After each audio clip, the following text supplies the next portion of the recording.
Formålet med fældningstitrering er at bestemme stofmængden for en portion, og i vores tilfælde er det at bestemme saltindholdet i vand.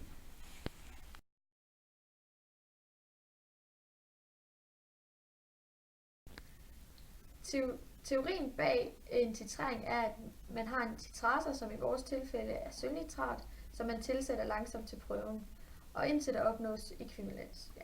Ekvivalensen den ses på farveskiftet, da vi i forvejen har tilsat en indikator til vandprøven, og derfor ser man farveskiftet.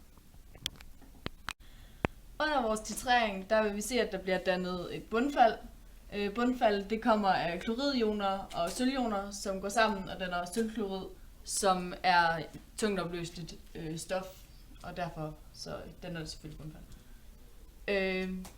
Når det har først er dannet bundfald, så vil man se et farveskift, fordi alle kloridioner de er brugt op, og så går sølvionerne i stedet for sammen med vores indikator, som er negativ, og det danner et farveskift.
Den reaktion, som forløber i vores fældningstitrering, det er, at vi har noget natriumklorid, altså noget salt, i vores vandprøver, som er opløst, og så tilsætter vi noget sølvnitrat, som er vores titrator, og det bliver så også opløst i vandprøven.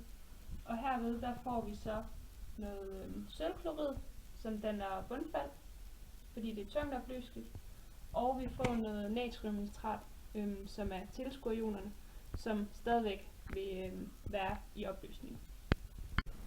Nu vil vi finde kloridkoncentrationen, og det gør vi ved at sige stofmængden over volumen af vores vandprøve. Og det har vi så gjort her, og det er altså 0,0068 mol divideret med 0,002 liter, og det er lige med 0,34 molær. Vi vil gerne beregne vores tilsatte stofmængde af sølvnitrat, og der har vi formlen stofmængde lige med koncentration gange volumen.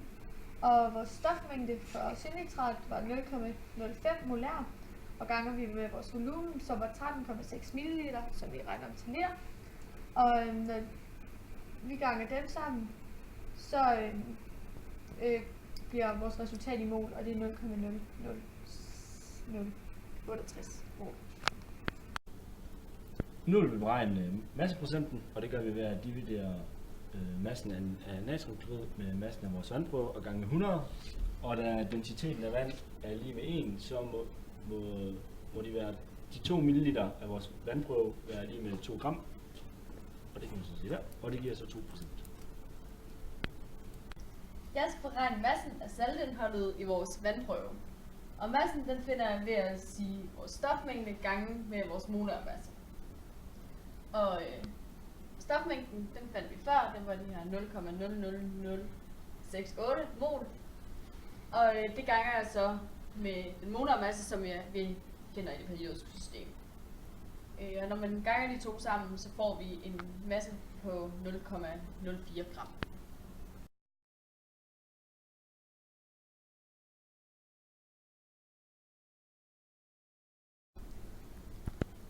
Så er vores konklusion, at den prøve, vi har regnet på gennem hele opgaven, det er inden for Vejle Fjord her ved Rødkilde, og det havde et saltindhold på 2%, og så har vi så regnet på en prøve, der var taget ud omkring mig og Signe, og der har vi måske regnet med, at saltindholdet var lidt højere, men vi har fået et saltindhold på en del lavere, men det er så fordi, at vi så har tænkt på senere, at der løber sådan et rør ud, som der er nok noget spildevand, der ikke er så meget salt i. Så det er sådan en slags fejlkilde, kan man sige, at saltindholdet er lavere, selvom at vi er længere ude i fjorden.